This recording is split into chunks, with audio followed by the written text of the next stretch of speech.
BNP নেতাকর্মীরা তীর্থস্থান হিসেবে মনে করেন নয়াপল্টন বিএনপির কেন্দ্রীয় কার্যালয়কে। কার্যালয়টি গেল মাসের ২৮ তারিখ মহাসমাবেশের দিন রাত ১০টা পর্যন্ত কোলাহলে পরিপূর্ণ ছিল। মহাসমাবেশের দিন পুলিশের সাথে বিএনপি নেতাকর্মীদের সংঘাত হলে মহাসমাবেশটি পণ্ড হয়ে যায়। সেদিন ভোর থেকে ২ দিন কার্যালয়টি ক্রাইম সিন টিমের নজরে ছিল।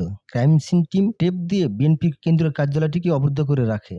সেখান থেকে আলামত সংগ্রহের পর সেই ব্যারিকেড তুলে নেয় তারা। বিএনপি অফিসের সামনে পুলিশি পাহারা জোরদার রয়েছে, সাথে যুক্ত করা হয়েছে কাঁটাতারের ব্যারিকেড। ১৭ দিন ধরে জনমানব শূন্য বিএনপির কেন্দ্রীয় কার্যালয়টি। এর আগে আলোচনার ডাক দিয়ে ইসি থেকে চিঠি পাঠানো হয়, সেই চিঠি গ্রহণ করেনি বিএনপি। ইসির প্রতিনিধি দল নয়াপল্টন গুলশান হয়ে চিঠিটি নয়াপল্টন কেন্দ্রীয় কার্যালয়ের চেয়ারে রেখে যান। সেখানেই পড়ে রয়েছে চিঠিটি।